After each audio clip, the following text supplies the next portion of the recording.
Vous vous préparez à passer le titre professionnel de sellier garnisseur et vous avez probablement entendu parler pendant votre formation ou vos expériences du dossier professionnel qu'on appelle le DP.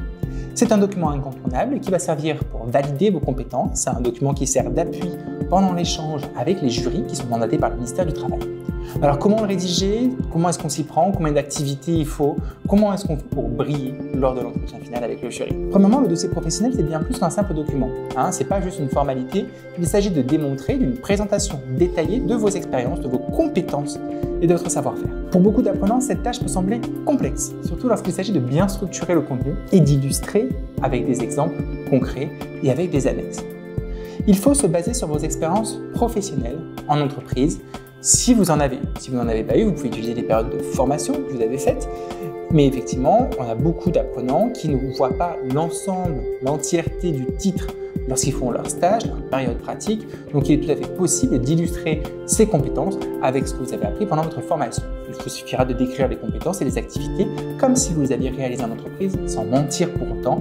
Rappelez que ce sont des mises en situation professionnelle dans le cadre de votre formation théorique. Le dossier professionnel pour le titre de sellier garnisseur est structuré autour de 3 activités principales. La première, c'est contractualiser une prestation de restauration ou de fabrication d'un article de sellerie. Donc il va falloir illustrer un exemple de cette activité. On pourrait illustrer la compétence « Comment établir un prix de vente d'articles de sellerie ». Donc dans votre dossier, vous pouvez expliquer étape par étape, vous détaillez énormément ce que vous avez appris pendant votre formation, ce que vous avez vu pendant vos expériences professionnelles en stage pratique, que vous avez étudié les prix de vente en fonction des matériaux, en fonction des délais et de l'urgence de la prestation, en fonction des demandes des clients. Peut-être que vous avez utilisé un logiciel de gestion des devis. Peut-être que vous avez utilisé un logiciel de gestion commerciale, qu'il y avait déjà des trames existantes. Si c'est le cas, n'oubliez pas de joindre en annexe un devis que vous auriez établi par exemple. Toujours en l'anonymisant, ne mettez pas le nom et prénom de ces personnes. Il va falloir détailler vraiment étape par étape comment est-ce qu'on fixe le prix d'une prestation. Ensuite, vous avez l'activité confectionner la sellerie de véhicules de transport.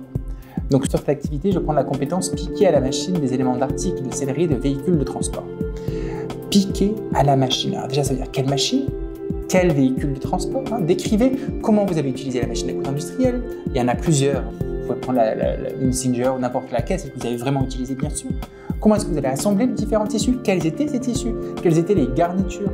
Vous pouvez aussi mentionner tous les matériaux que vous avez utilisés tels que le cuir, le polyuréthane et expliquer comment vous avez ajusté vos réglages pour obtenir des coutures de qualité et un rendu professionnel. Enfin, vous avez la dernière activité qui est confectionner des articles de sellerie générale. Alors c'est un autre exemple, c'est une autre activité. Et dans cette activité, il y a une compétence que j'aime bien qui est comment est-ce qu'on formalise des croquis et des gabarits d'éléments d'articles de sellerie générale. Alors là, vous devez raconter comment en formation ou dans vos expériences, vous avez créé des gabarits de sièges pour un véhicule particulier, pour des meubles, pour un fauteuil, en utilisant peut-être un logiciel de dessin, en réalisant peut-être des croquis à la main.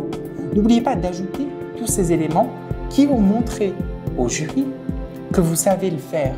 Vous l'avez déjà fait. Les jurys sont là pour attester que vous avez les compétences. Ces compétences-là, c'est à vous de les détailler. Comment est-ce qu'on fixe un prix? Comment est-ce qu'on fait un article de sellerie? Chaque compétence doit être illustrée par 2 ou 3 exemples concrets, que ce soit des tâches réalisées en entreprise ou lors de votre formation, je vous l'ai déjà dit. Et pour chaque exemple, n'oubliez pas de détailler les conditions, l'environnement de travail, les personnes avec qui vous avez travaillé, les moyens utilisés. Chez jepassemontitrepro.fr, nous avons conçu un modèle de dossier professionnel de sellier garnisseur qui est pré-rempli avec le détail de certaines activités.